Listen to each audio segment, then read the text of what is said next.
Assalamualaikum warahmatullahi wabarakatuh. Perkenalkan, nama saya David Permana Tunggal. Saya merupakan salah satu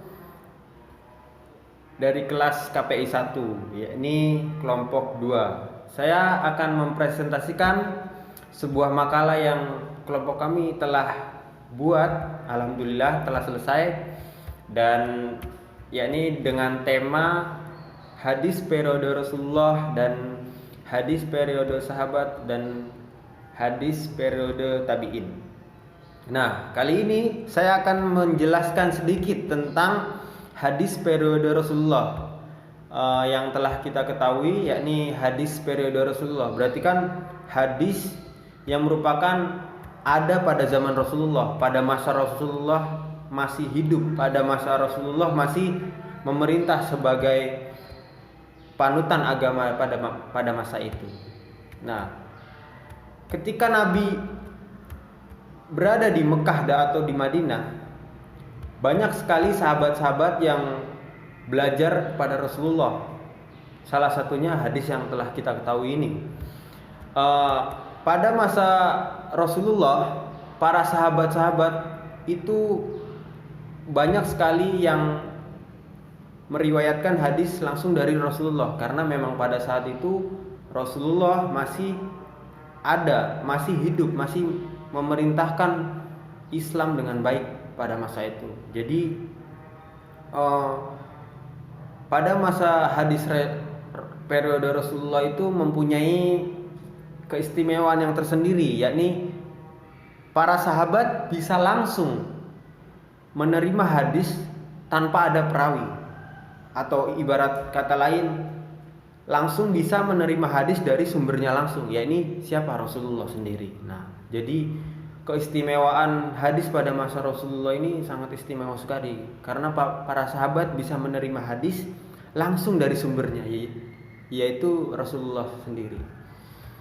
Nah, kembali kita ke slide pertama. Pada masa Rasulullah, sedikit sekali dari golongan sahabat yang mahir dalam menulis dengan baik. Maka dari itu, golongan sahabat Nabi hanya mengandalkan hafalannya menerima hadis dari Nabi. Kenapa para sahabat itu hanya mengandalkan hafalannya? Ya karena memang pada zaman itu orang-orang di Jazirah Arab itu terkenal dengan hafalannya yang sangat kuat. Jadi pada ketika orang di Jazirah Arab itu, terkhusus pada sahabat-sahabat Nabi, jika menerima hadis dari Nabi, jika menerima perkataan baru-baru yang didengar olehnya dari Nabi langsung, itu langsung dihafalkan oleh para sahabat. Maka dari itu jarang sekali orang yang bisa menulis pada masa Rasulullah itu. Nah, ada yang menulis tapi hanya sebagian kecil bahkan. Nah, maka dari itu para sahabat banyak yang hanya menghafalkan hadis dari Nabi.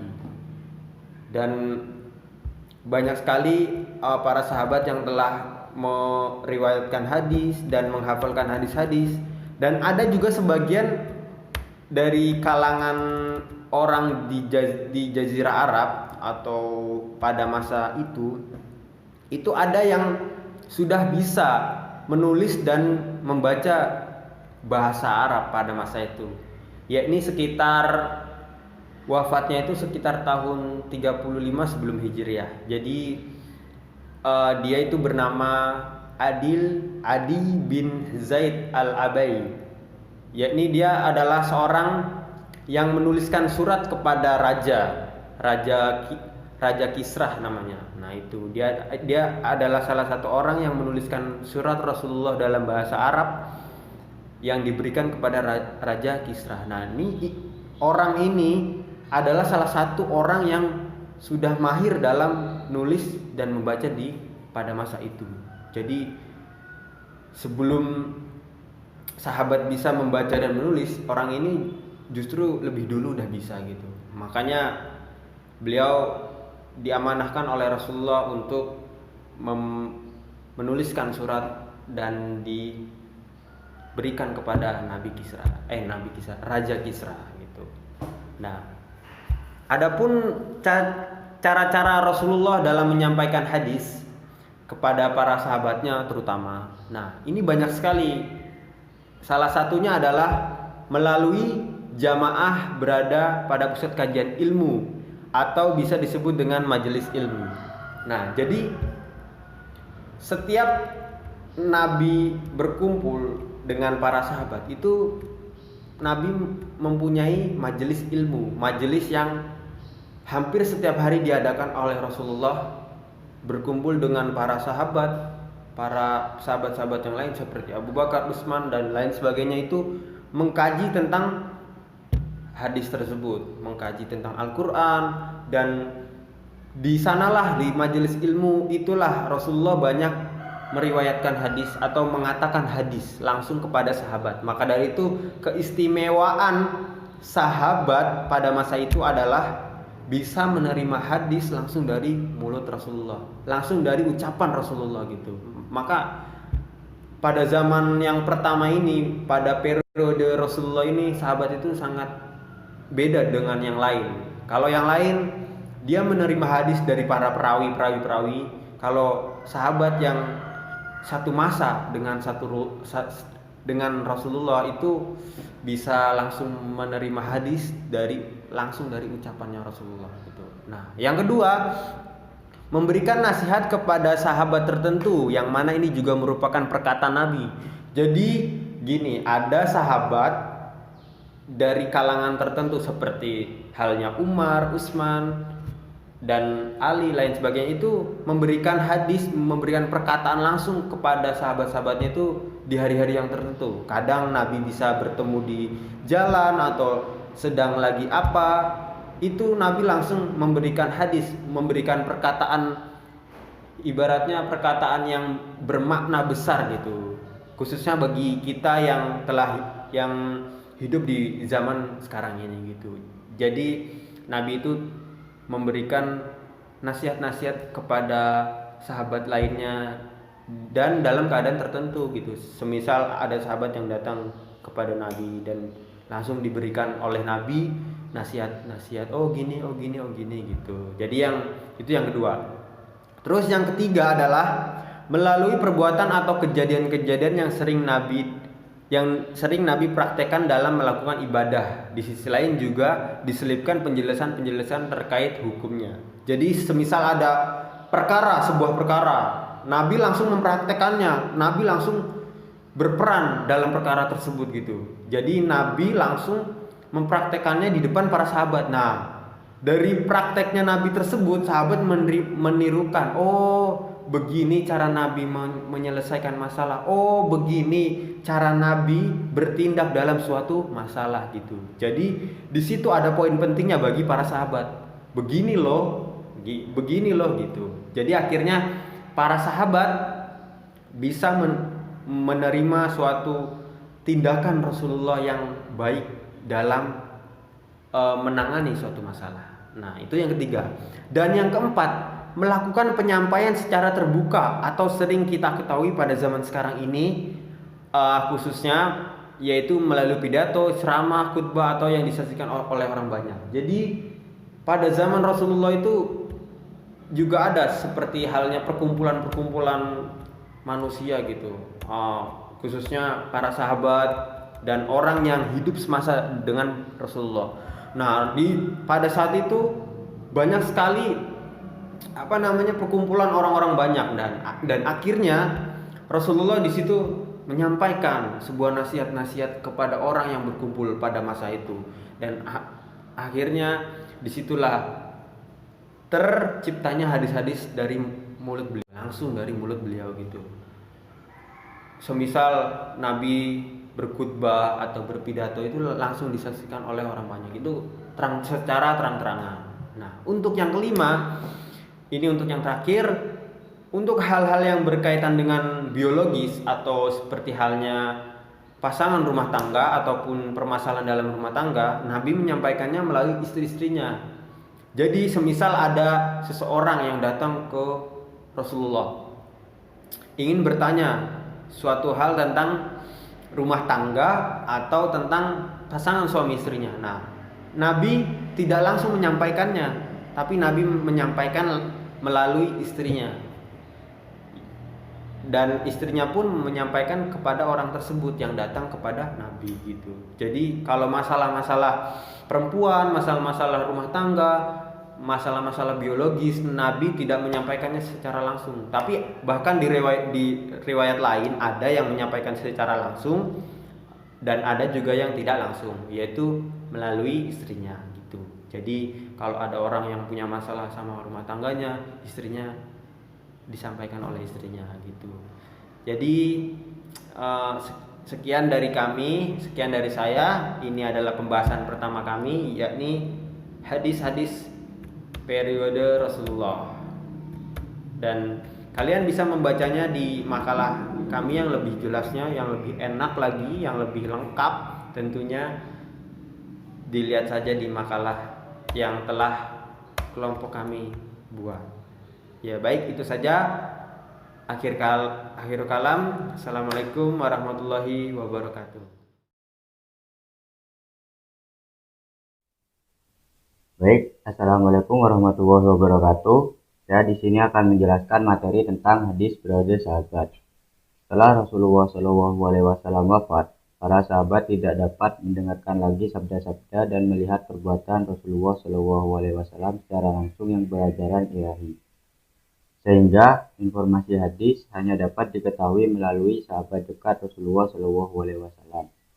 Perkembangan hadis pada periode sahabat diawali pada masa Khulafaur Rasyidin, yakni dari tahun 11 Hijriah hingga 40 Hijriah. Pada periode ini, para sahabat masih fokus pada pemeliharaan dan penyebaran Al-Quran, karena Khulafaur Rasyidin sangat membatasi diri dalam meriwayatkan hadis. Pembatasan periwayatan hadis yang dilakukan Khulafaur Rasyidin ada dua, yaitu satu, periwayatan lafzi, yaitu meriwayatkan hadis dengan menggunakan lafaz asli, yaitu lafaz yang diterima dari Nabi Muhammad SAW dan mereka hafal benar lafaz itu. Dua, periwayatan maknawi, yaitu meriwayatkan hanya maknanya saja, karena mereka kesulitan menghafal lafal-lafal hadis sama persis dengan yang disabdakan Nabi Muhammad SAW.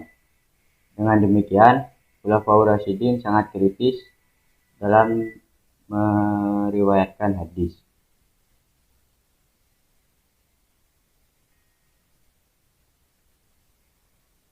Adapun tradisi kritis Khulafaur Rasyidin dalam meriwayatkan hadis. 1. Khulafaur Rasyidin bersikap hati-hati dalam menerima suatu riwayat hadis dari seseorang. 2. Khulafaur Rasyidin melakukan penelitian dengan hati-hati terhadap isi riwayat hadis dan periwayat hadis itu sendiri.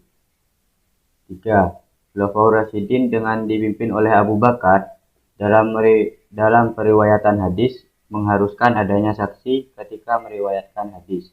4. Khulafaur Rasyidin dengan dipimpin oleh Ali bin Abi Thalib dalam periwayatan hadis meminta adanya sumpah. 5. Khulafaur Rasyidin hanya menerima hadis dari orang-orang terpercaya. Demikian presentasi dari saya, kurang lebihnya mohon maaf. Wassalamualaikum warahmatullahi wabarakatuh. Baik, Assalamualaikum warahmatullahi wabarakatuh. Pada kesempatan kali ini saya akan menjelaskan mengenai hadis periode tabi'in. Sebagaimana pada masa sahabat terdahulu, periwayatan hadis pada masa tabi'in juga dikerjakan dengan sangat hati-hati. Hal tersebut tentu untuk menjaga keautentikan dari hadis tersebut. Di sini para tabi'in mendapatkan ilmu yaitu dari sahabat, yang kemudian para tabi'in mencatat, menghafal dan mengikuti para sahabat, baik itu dalam beribadah maupun beramal. Next.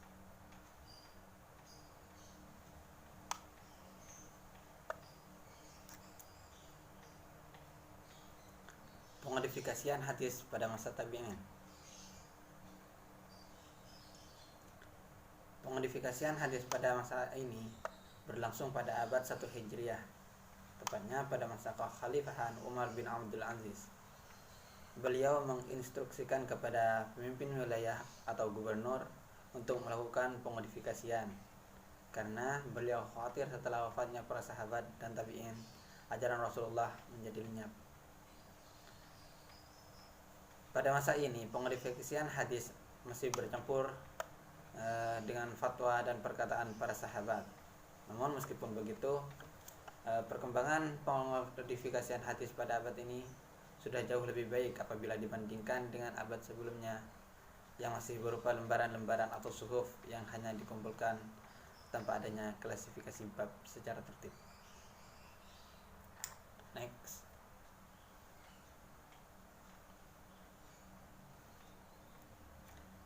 Pusat-pusat pembinaan hadis pada masa tabi'in. Nah, adapun kota yang dijadikan sebagai pusat pembinaan dan periwayatan hadis pada masa tabi'in adalah Madinah Al-Munawwarah, Makkah Al-Mukarramah, Kufah, Basrah, Syam, Mesir Maghribi, Andalusia, Yaman, dan Khurasan. Nah, di antara kota-kota di atas yang sudah kita sebut, yang dijadikan kota pertama dalam pembinaan dan periwayatan hadis adalah Madinah Al-Munawwarah. Alasannya karena di kota itulah Nabi Muhammad menetap setelah hijrah dan membina kaum muslim yang terdiri dari kaum muhajirin dan ansar. Demikian materi yang dapat saya jelaskan tentang hadis pada periode tabi'in. Kurang lebihnya mohon maaf yang tidak batasnya. Akhirul kalam, wallahul muwaffiq ila aqwamit thoriq. Wassalamualaikum warahmatullahi wabarakatuh.